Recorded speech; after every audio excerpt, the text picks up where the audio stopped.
Texas, up from the Sabine River, up from the Red River, up from the Arkansas River, up to the 42nd parallel, and then a swath that went due west as far as the Pacific Ocean. So at last we began to see ourselves as becoming a continental nation from the Atlantic to the Pacific.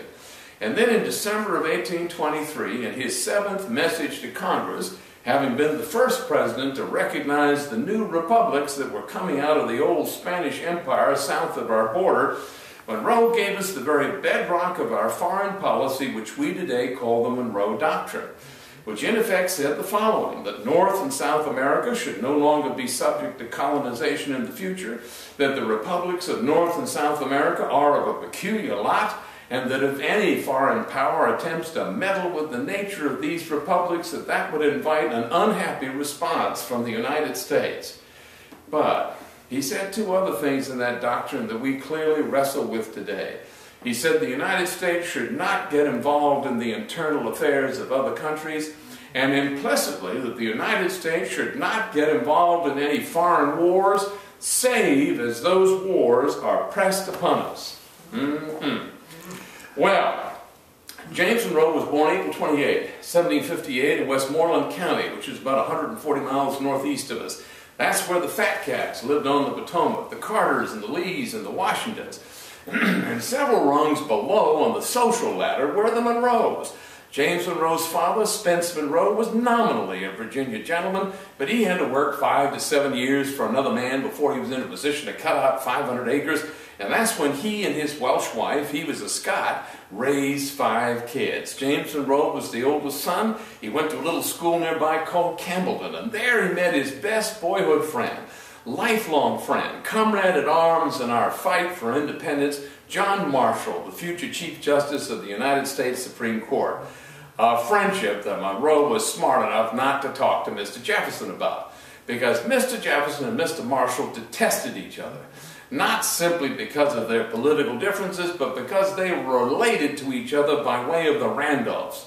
Now, the Randolphs of Virginia are prone to madness. And a generation ahead of Mr. Marshall and Mr. Jefferson, there was a homicide in the family, a dispossession of property which went poorly for the Marshalls and quite well for the Jeffersons, and some other perfectly ghastly things that management has told me I cannot talk about until 7 p.m.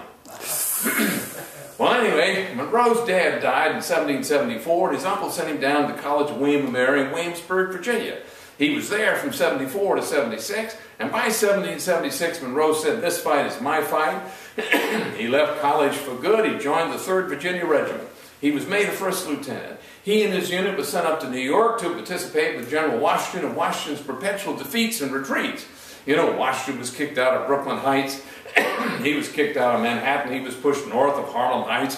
He was at the Battle of White Plains, New York, which was a real bust for us. We lost New York, we lost New Jersey, we lost the Hudson River forts, we lost 4,000 men to capture, and Washington was sent reeling back to the Delaware River with Cornwallis about a half a day behind him.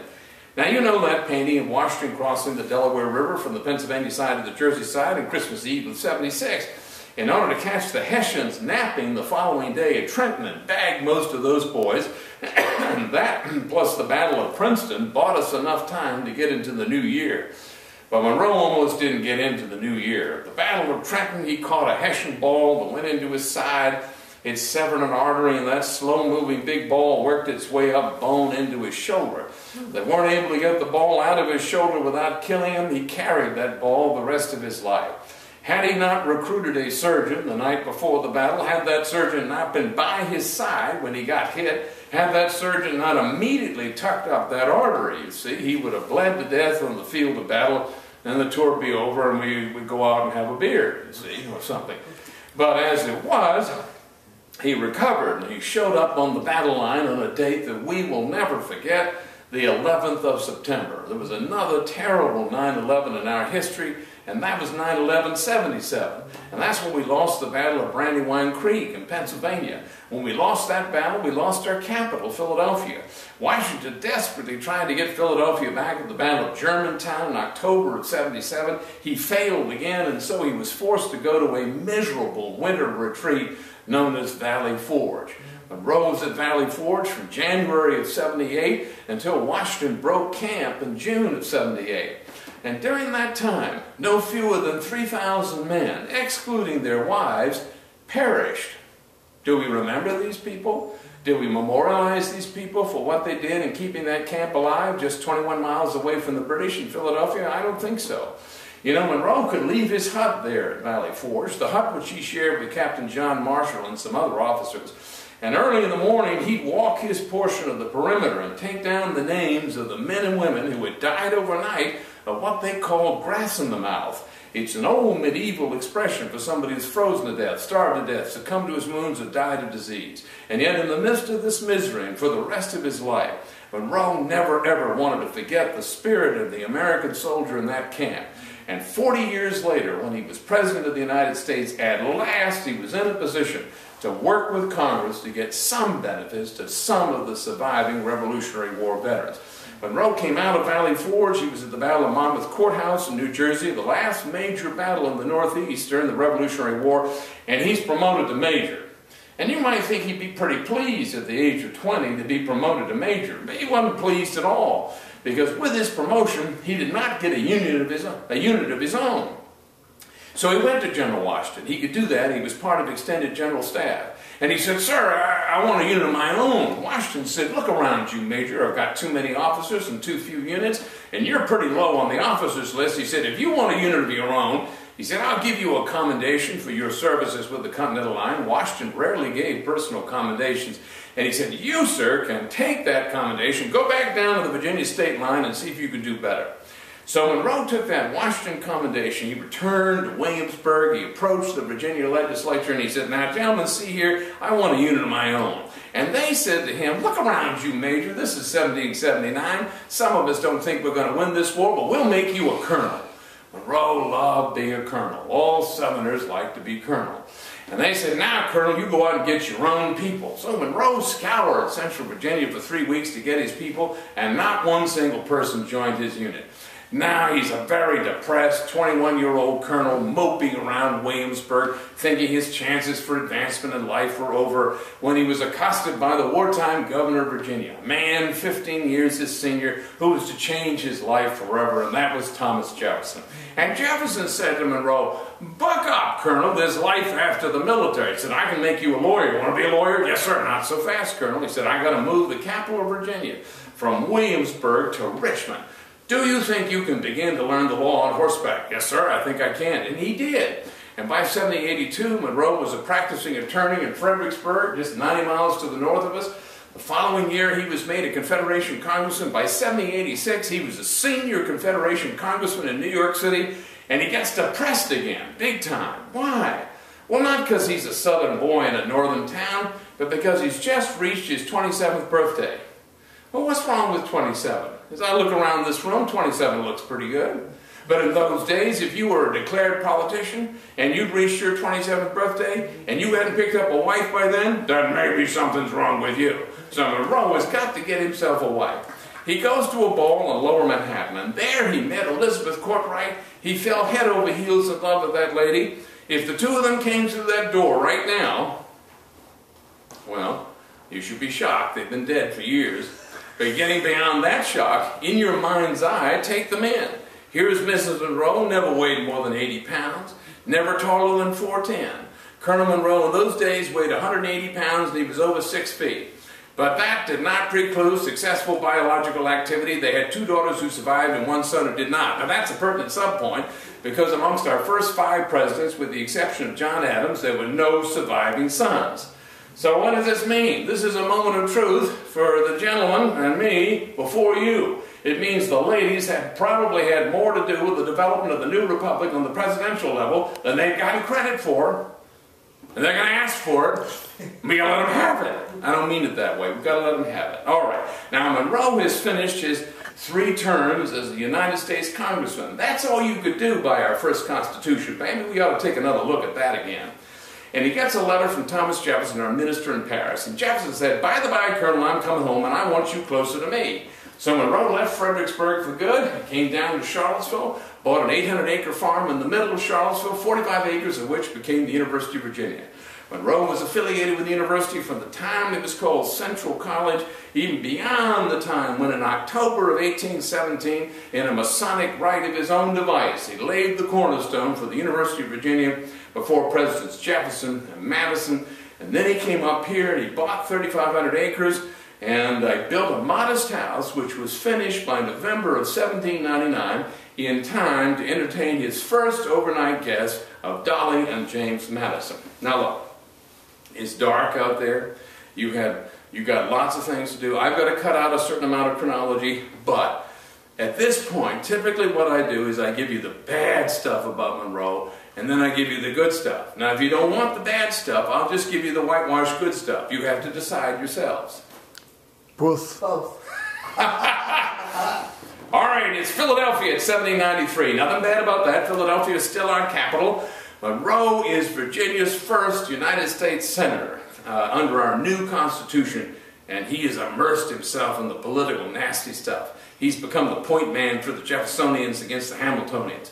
This is the beginning of the two-party system that President Washington couldn't stand. So Washington said, I'm going to get rid of a troublemaker. Who was that? Senator James Monroe. So President George Washington seduced Senator James Monroe into becoming America's first ambassador to the Republic of France. Monroe arrived in Paris 5 days after Maximilian Robespierre, the great dictator, had been decapitated. All hell had broken loose in Paris again, and he spoke a kind of French best understood by Virginians. Entered his wife to begin to save the day for the future 5th President of the United States. She spoke very nice French, and she was so beautiful in the eyes of the Parisians that they called her La Belle Americaine, the beautiful American, and that bought Monroe enough time to get into a heap of trouble all by himself. Not knowing what John Jay was doing in London, Monroe put a bear hug on the French. That's precisely what President Washington wanted him not to do. And so Washington recalled Monroe, which is a very nice diplomatic expression for you're fired. So Monroe came home thoroughly fired in 1797, which was excellent preparation for his next presidential firing, this time 10 years later at the hands of his closest neighbor and best friend, President Thomas Jefferson, who in 1803 had sent Monroe back to Paris to buy a little land. Well, that worked out okay. It was called the Louisiana Purchase. At this point, Monroe figured he'd done his work. He got a letter back to Mr. Jefferson. President Jefferson said, sir, I'm broke, I'm tired, I need to come home. Jefferson said, no, sir, Colonel, you're still on duty. I want you to go to London, see if you can get the British to stop impressing or taking our sailors. Monroe arrived in London, and the British said, no, you know, Ambassador, we've been impressing sailors for 200 years. We're not going to stop now. And by the way, sir, we are in a life and death struggle with Napoleon. Whatever you ask, the answer is no. So Monroe was relegated to working on this little treaty there in London. Wouldn't you know it, here we are 200 years later at the cusp of the bicentennial of the War of 1812, and the so-called experts are taking another look at that little treaty that Monroe put together, that Treaty of Conciliation, which if it had gotten past a particularly Anglo-phobic President Jefferson might well have ended up in the hands of the Senate, and the Senate might likely have ratified it, and we might not have had the War of 1812. But as it was, Monroe offended the wags of the Jefferson administration. They punished him. They sent Billy Pinckney from Maryland over there to London to give Monroe a kick in the derriere. And those boys reconfigured this treaty. They got it back to President Jefferson. Jefferson looked at this treaty. This is the most ghastly treaty you've ever seen. I'm not even going to consider sending it to the Senate. And then Monroe got a terrible letter. You know, sometimes you can work as hard as you can for an immediate superior, and you're still going to get a terrible letter. It came from Secretary of State Madison speaking for President Jefferson, saying, it appears, Minister Monroe, that your mission to London has been a failure. Maybe you ought to come home. Maybe you're recalled. Maybe you're fired. So Monroe came home thoroughly fired for the second time in 10 years in 1807. Now think about this for a moment. Is this not an extraordinary country when a man could be fired by the first President of the United States, his former Commander-in-Chief, who had given him a commendation for putting out of commission 2 Hessian 3-pounders at a critical point of the Battle of Trenton, which was a do-or-die battle for his name's General Washington and the nation, and then 10 years later to be fired by his closest neighbor and best friend, Mr. Jefferson, only to come home and get suckered into running for the presidency against Mr. Madison and lose, and then to be thrown into the political wilderness from which he was never, ever supposed to return. But he did, to eventually become the 5th President of the United States.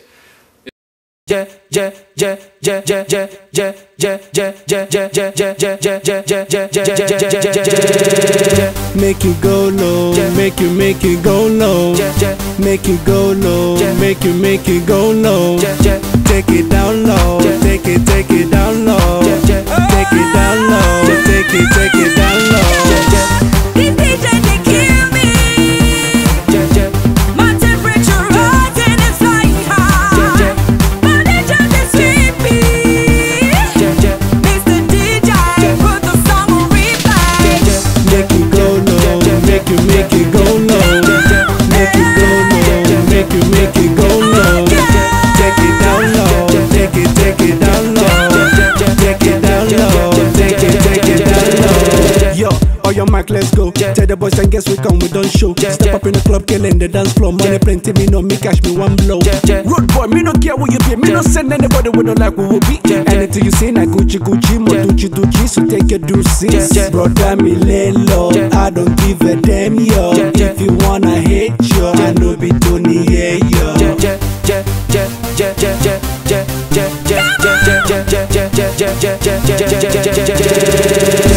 These DJs, they kill me. My temperature rising, it's flying high.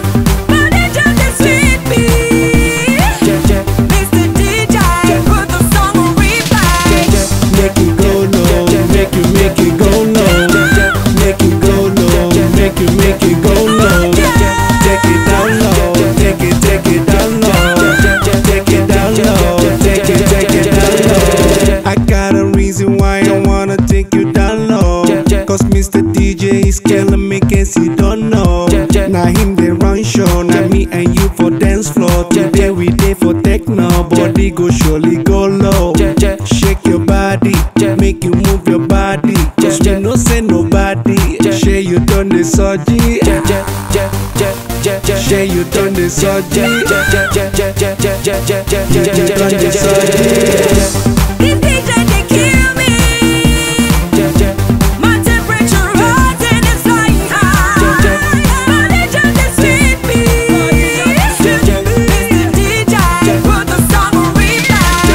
Make you go low, make you go low, make you go low, make you go low.